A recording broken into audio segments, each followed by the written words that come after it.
নমস্কার সবাইকে।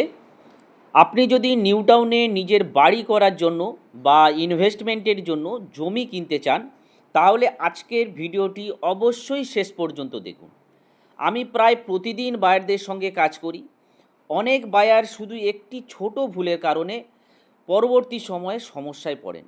আজ আমি এমন 5টি ভুলের কথা বলবো, যেগুলো এড়াতে পারলে আপনি অনেক আত্মবিশ্বাসের সঙ্গে ফিউচারে কিন্তু সিদ্ধান্ত নিতে পারবেন। বর্তমান নিউ টাউন কলকাতার অন্যতম দ্রুত উন্নয়নশীল একটি এরিয়া, কিন্তু নিউ টাউন একটা বড় একটা এরিয়া। সব জায়গায় ডেভেলপমেন্ট, রোড কানেক্টিভিটি বা ডকুমেন্ট সিচুয়েশান কিন্তু একই রকম নয়। তাই শুধু শুনে নয়, তথ্য যাচাই করে সিদ্ধান্ত নেওয়া উচিত। তাই প্রথম মিস্টেক যেটা হয়, সেটা আমি বলবো শুধু লোকেশান দেখে সিদ্ধান্ত নেওয়া। অনেক বায়ার বলেন মেট্রোর কাছে হলেই হবে, মেন রোডের পাশে হলেই হবে, কিন্তু একটা ভালো লোকেশন মানেই সব দিক থেকে ভালো প্রপার্টি এমনটা সব সময় নয়।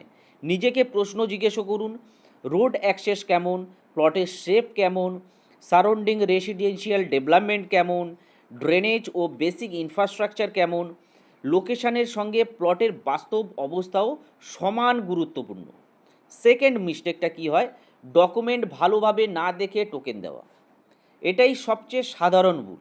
অনেকে প্লট দেখে ভালো লেগে গেল, তারপরেই অ্যাডভান্স দিয়ে দিলেন, কিন্তু তার আগে অন্তত এই বেসিক ডকুমেন্টগুলো একবার আপনি দেখে নিন।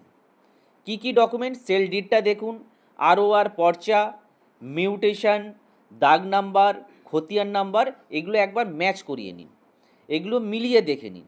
যদি না বোঝেন, তাহলে একজন অভিজ্ঞ প্রপার্টি অ্যাডভোকেট সাহায্য নিন। থার্ড কি মিস্টেক হয়, গ্রাউন্ড ভিজিট না করা। গুগল ম্যাপ দেখে সিদ্ধান্ত নেবেন না। অনেকে ফোন করে বলেন আমাকে গুগল লোকেশনটা শেয়ার করে দিন। নিজে গিয়ে আগে দেখুন রাস্তা কত ফুট চওড়া আছে, চারিপাশে বাড়ি কীরকম, ইলেকট্রিসিটি, ওয়াটারের কানেকশান, বাস্তবে পরিবেশ কেমন। অনেক সময় ম্যাপে যা আছে বাস্তবেও তা হতে পারে। বাজেটের বাইরে সিদ্ধান্ত নেওয়া। অনেকে ভাবেন এই প্লটটাই নেব, কিন্তু পরে বুঝলেন কনস্ট্রাকশন করতে আরও অনেক টাকা লাগছে।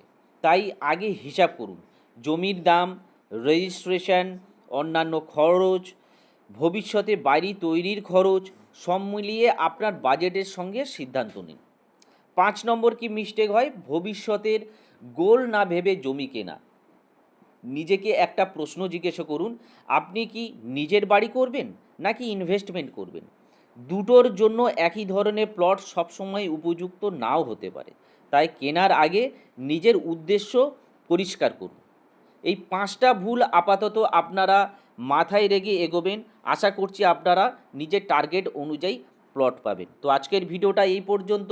আমাদের দেখা হচ্ছে পরবর্তী ভিডিওতে।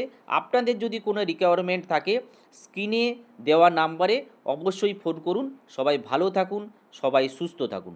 ধন্যবাদ।